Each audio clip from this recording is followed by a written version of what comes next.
What's up, everybody? Welcome back to my channel. I got another review going on for you guys, and that is going to be Netflix's Damsel, their attempt at a fairy tale story, which was kind of fail. I liked it, but for all the wrong reasons, because the movie really wasn't that good.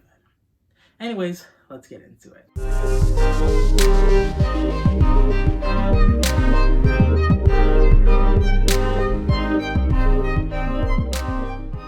So we're going to be starting with a story overview, which is something that I definitely forgot to do in my last video, which my apologies, is spoiler warning.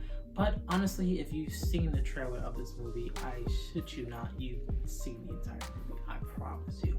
But I still got to put that warning because, it's just good for you guys to know. Let's start with the story overview. So we start off with LOD, which... really, what's up with you and all these E characters? We got 11, Enola Holmes, now Elodie. What's next, Evelyn? I guess she just likes the E's. Anyways, we technically actually don't start with Elodie. We start with knights fighting a dragon, but they kind of don't really explain anything with that until later on in the movie. So we really start the movie off with Elodie. We enter her kingdom in a faraway land. They didn't give us the name of the kingdom, but honestly, that's because we were only there for less than 5 minutes before they left the kingdom. So they just didn't bother to give us a name. We're just gonna call it the Bayford Kingdom because, Lord Bayford, that's the king. So anyways, the Bayford Kingdom is going through a bad freeze right now, to the point where their kingdom is struggling. They have barely any supplies left. People are leaving the kingdom. They are just down. And honestly, they need help. And so some lady who they reference as the priestess came from the kingdom of Aurea to apparently give them an invitation for Elodie to marry their Prince Henry. I say this in quotes because honestly, again, if you've seen this trailer, you know where this movie is already going. So I kind of just feel like they should have never put that part in the trailer, because literally you just know where it's going to. With literally the first half of this movie, or the first 25% of this movie, I was just like, why am I even watching this? I already know where this is going. But anyways, so they gave her an invitation for her to marry their Prince Henry. And since they're down bad, the king is just like, you should do this. Of course, Elodie was hesitant because she was just like, there's no reason to marry. Why is that a reason to marry? But he's just like, for your people, So she eventually agrees, and her stepmother, Lady Bayford, her sister Floria, and her travel with with the king. And they go to the kingdom of Aurea, in which they, attempt to have her to marry. And then things go sideways, which honestly triggers me sometimes, because there were red flags that even LOD seen, but she just didn't really take it to heart. Anyways, so they get to the kingdom, and they seem pretty normal. Their kingdom is beautiful, full of rich life, money, everything. And so, they kind of just get familiar with themselves. They tried to attempt to have Prince Henry and Elodie kind of have a moment, which, I did not like Prince Henry.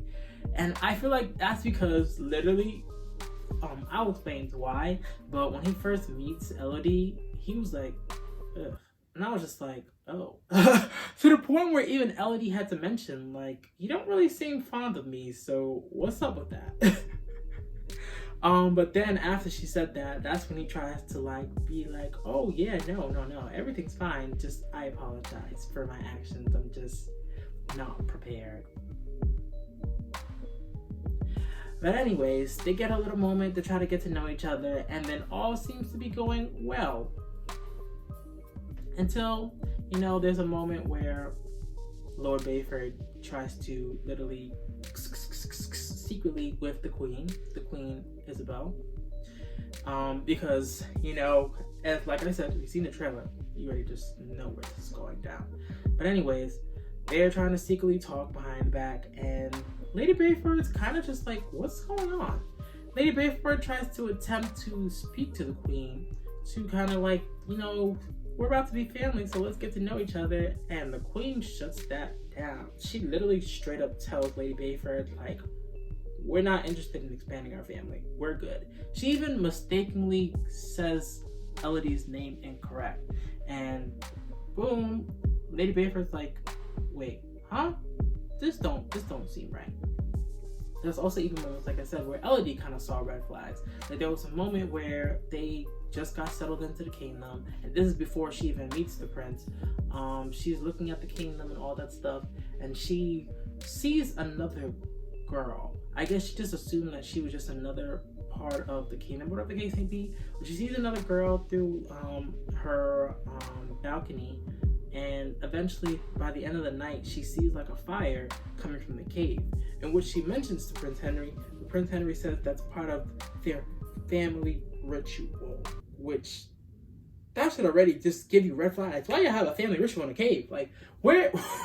Oh, anyways, we skip to all that because honestly there really just isn't that much going on in the kingdom of Oria, because literally the first half of the movie was very quick. Like they're at the kingdom freezing, struggling. Now we're in the kingdom of Oria for them to marry, and then boom, next scene they're marrying, literally. And so, you know, she's having that scene where she's putting on her dress and they're doing shots of being very close to her dress. But that's really because for what's gonna happen later on in the movie, which I'll get into that. But anyways, she gets dolled up, they get married, they kiss, and then they have a woohoo, wonderful, nice time. Because honestly, the wedding scene was very quick too. Then after that, you know, her family says goodbye to her. Her dad wants to act a little heartbroken because his daughter is leaving her. Well, leaving him, sorry. He wants to act like that because his daughter's leaving him. And, you know, everyone else is like, you know, wish you the best, all that case, blah, blah, blah. Vroom, vroom, vroom, reverse. Now, instead of going on a honeymoon, Prince Henry brings Elodie to the exact cave that she had saw the fire coming up before. And he's like, oh, no, don't worry, this is just part of the ritual that we do, whatever the case may be. She gets into the cave and all she sees is like people wearing masks and wearing red and just giving cult vibes. And you know, she just goes with it. You know, I feel like a sane person would probably be like, this is sketchy, I'm gonna go. But she stays. And so the queen basically tells her the ritual that a long time ago, their ancestors had came upon this land, but the land was inhabited by a creature, a dragon.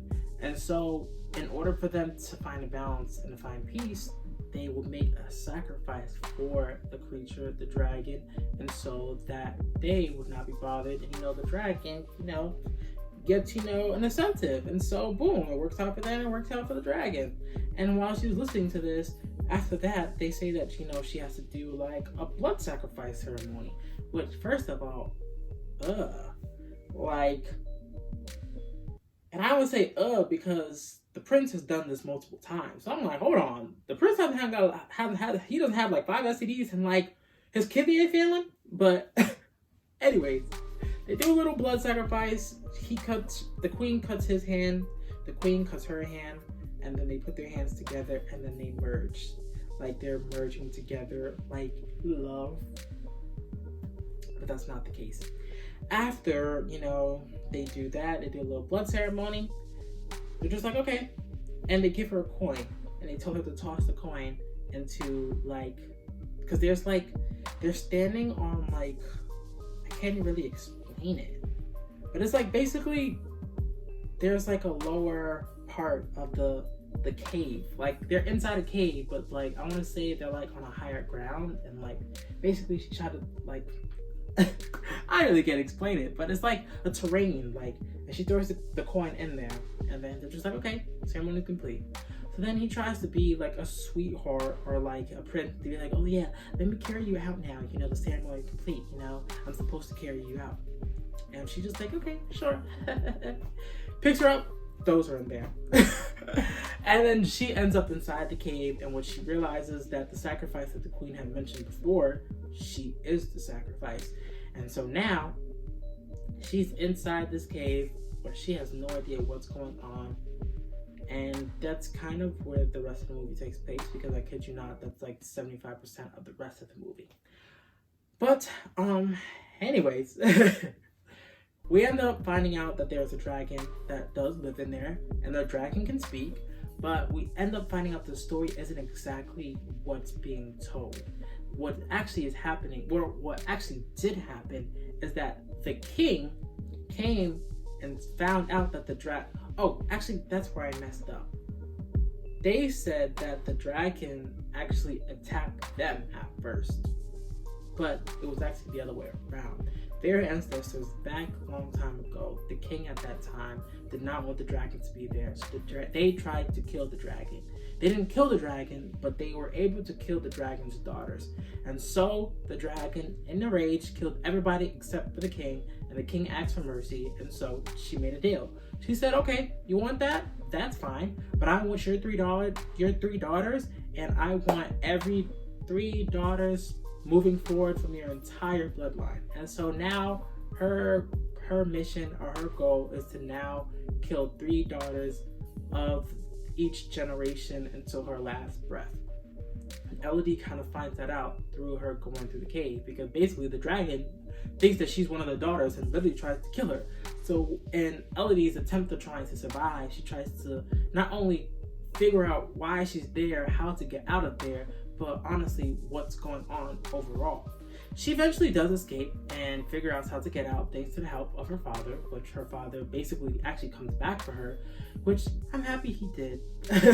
Because, you know, if you are living under a rock, you should know that this movie is a feminist movie. It's power to the woman. So I just have to say that, because if you know about if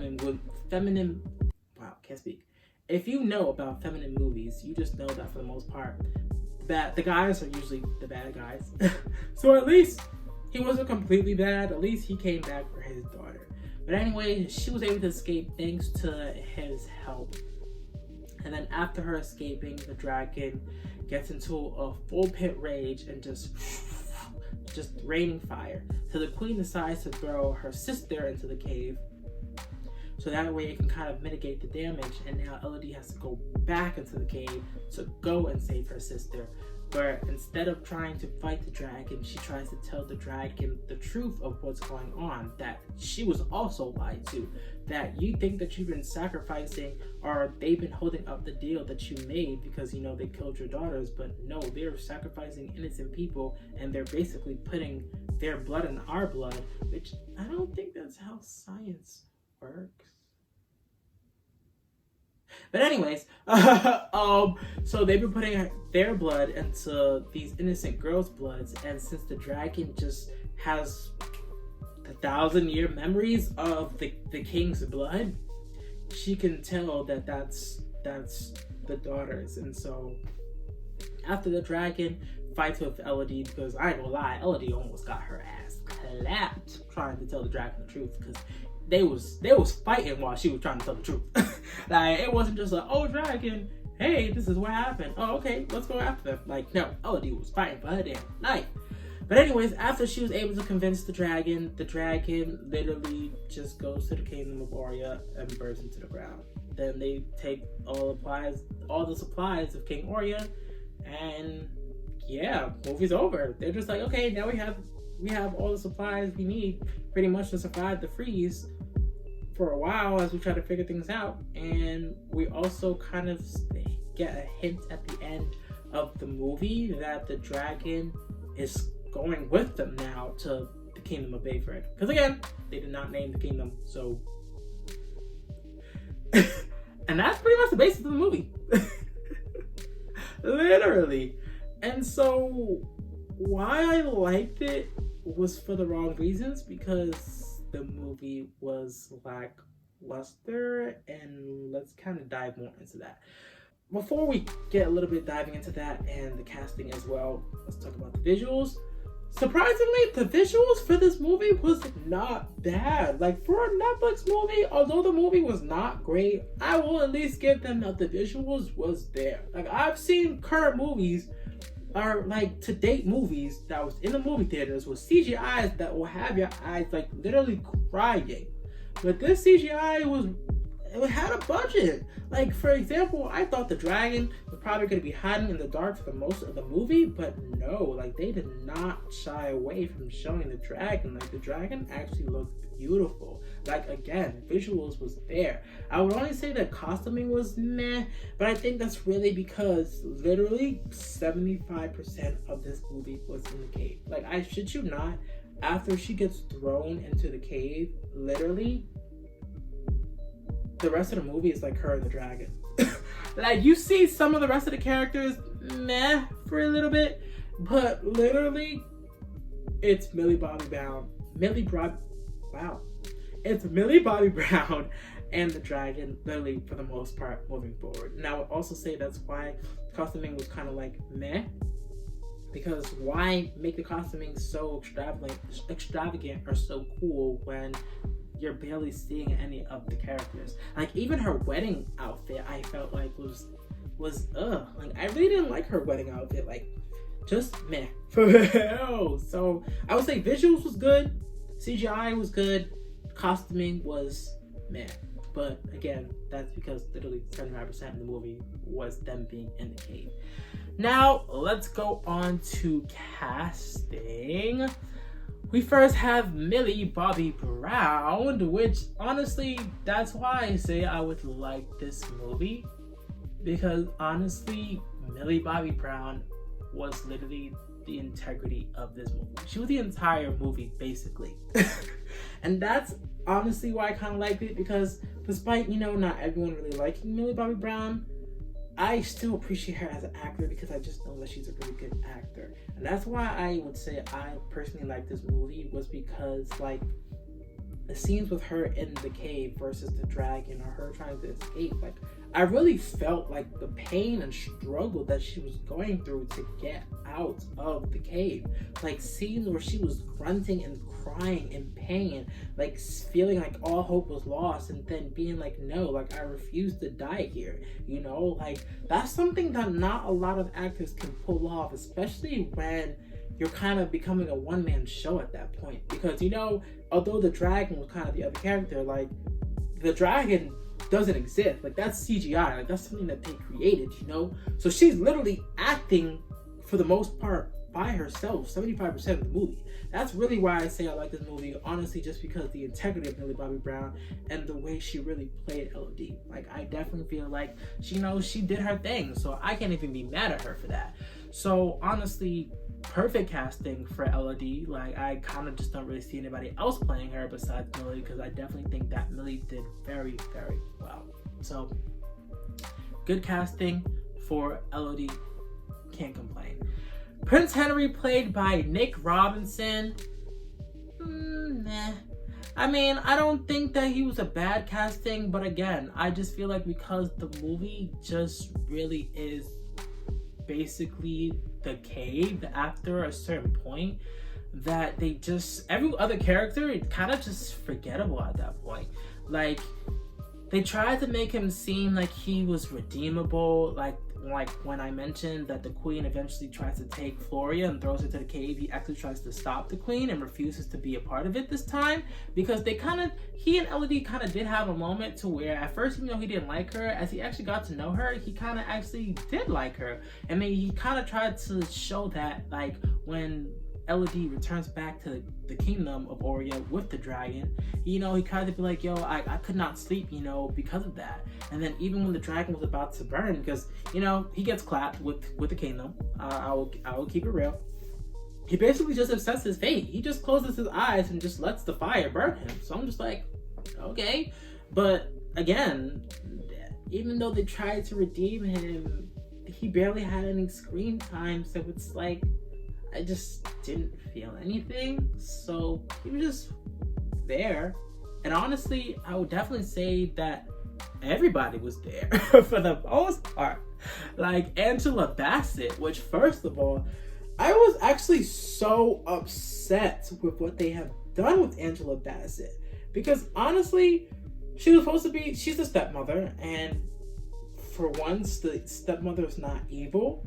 But I was upset because I know Angela Bassett is such an amazing and incredible actor. So I just feel like they just wasted her. Like, they wasted her being in this movie. Like, she was just literally a title screen card just to get her fans, I guess, or to people be like, oh yeah, we got some good actors in this movie, so watch it. But I feel like we live in a day and age where we're just not dumb. Like, an actor is not good enough to boost a movie or make a movie feel good, because her character just felt like it was there. Besides her, because there was actually a moment where after, like, she saw that the queen didn't even remember Elodie's name and she just wasn't interested in her being part of the family, she literally pleads to Elodie before the wedding to tell her, like, please don't do this. Like, there is something wrong with this family. Your father does not want to tell me what's going on. He gets upset at me when I'm talking to him about this. Like, just don't do it.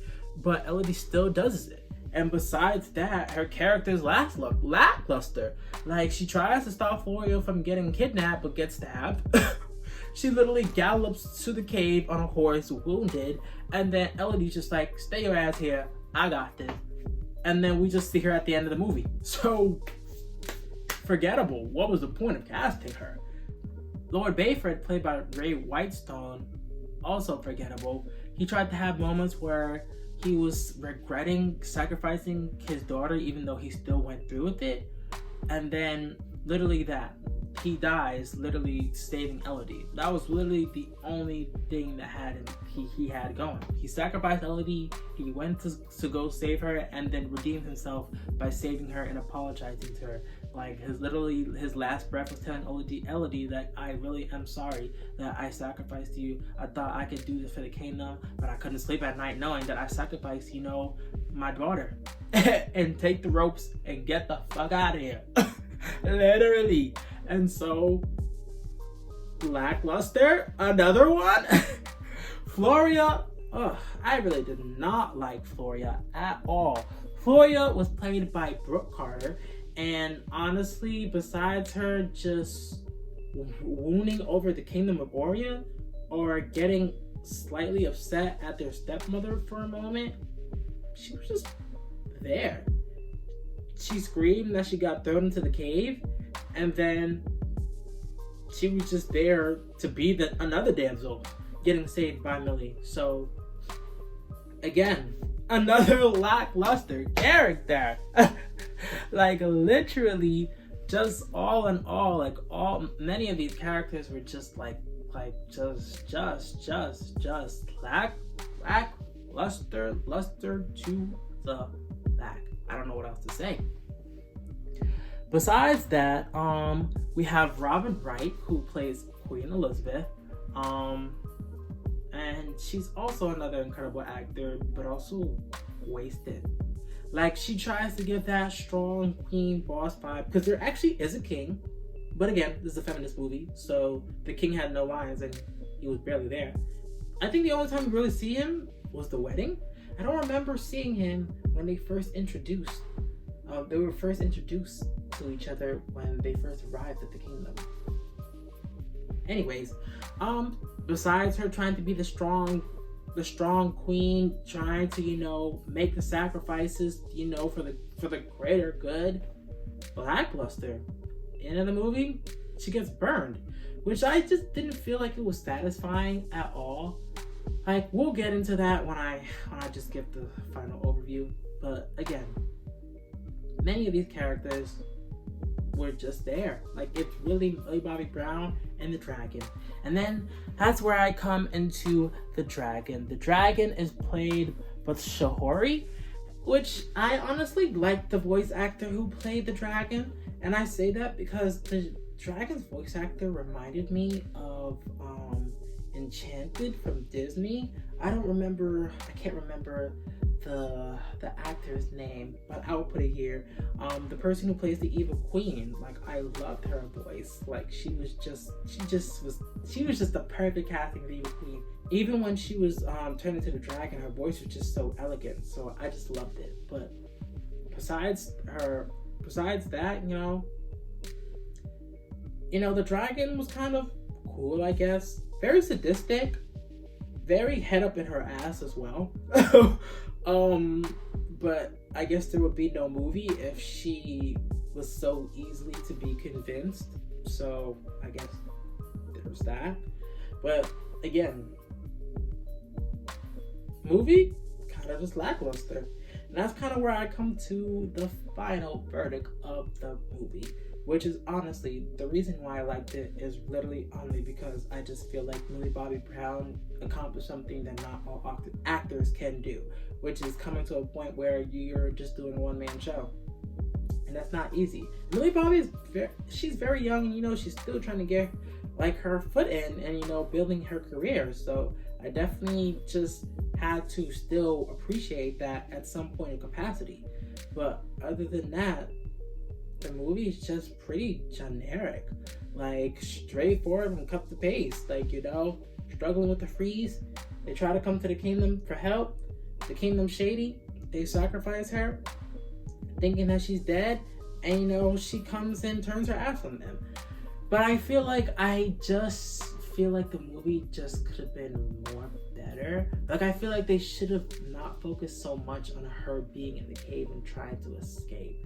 And I feel like that because by the time we got to the end, which I just knew how it was going to end. Like, the moment I saw that she was going to say, like, she literally tells Gloria that she's going to tell Draken the truth.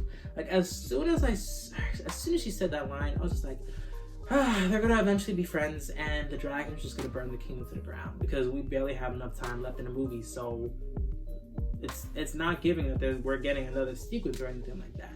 And then by the time we got to it, it just didn't feel fulfilling. Like, I hate movies to where like there's two, I guess, enemies, and then when they realize that they have a common enemy, they become together, and then they just take out their common enemy in like 2.5 seconds because their strength is better together. And that's exactly what happened in this movie. Like, by the time Elodie returns back to the kingdom and she's just like, this is the end of your story, and the dragon just burned the kingdom to the ground, I'm just like, it didn't feel fulfilling. Like, I was just like, okay, the people who did you wrong, you burned them, but I didn't really feel anything. Like, I would have liked to see more screen time, like seeing more of the kingdom, seeing more of the shadiness, getting more into the cult, kind of seeing Millie take on, like, her revenge, like, not just having the dragon burn them, but like seeing her like slice through some of these people, like, she knows how to use the sword, she was fighting with the dragon. Like, I wanted to see, something better, like more of a sequence. And I just feel like it was lackluster to the point where I just don't even feel like they shouldn't even made this like some kind of fairy tale movie, because I'm just like, I can even just give a small example. Shrek. Like, Shrek isn't like your typical fairy tale movie. Like, because I mentioned that because this Damsel is not your typical fairy tale movie.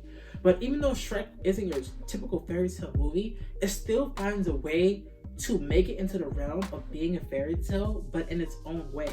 And yes, it has a different message than many of the other fairy tales than just true love. Like, finding true love, even when sometimes people may say that you're not the typical person that you should have true love or deserve true love. Everyone deserves true love. And Shrek still accomplished that. Like, Damsel basis was trying to not only be a different fairy tale movie, but really kind of tried to tell that you don't always need a prince to save the princess. Like, the princess can save herself sometimes, because Elodie is a princess. But it just gets lost in translation because, like, the movie was just there. Like, the movie was just there. And by the time she escaped the cave, I'm just like, yes, finally, can we get more of the Kingdom of Oria, get more of other characters, more of this? Nope, we're going back inside the cave because they threw Floria in there? Oh, Lord, my Lord, today. I just say that to say because I just feel like this movie definitely did have the potential to be something. They just could not fulfill it. And I am definitely, because don't get me wrong, like, if you thought that I against feminism, I totally, my goddamn apologies, because I am all all supportive of women. I am power to the woman.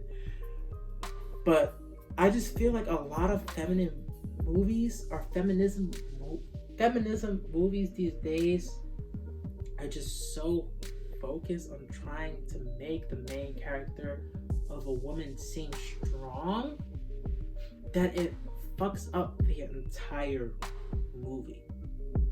A perfect subtle example of this, Legally Blonde. Legally Blonde was a perfect example of a feminine movie.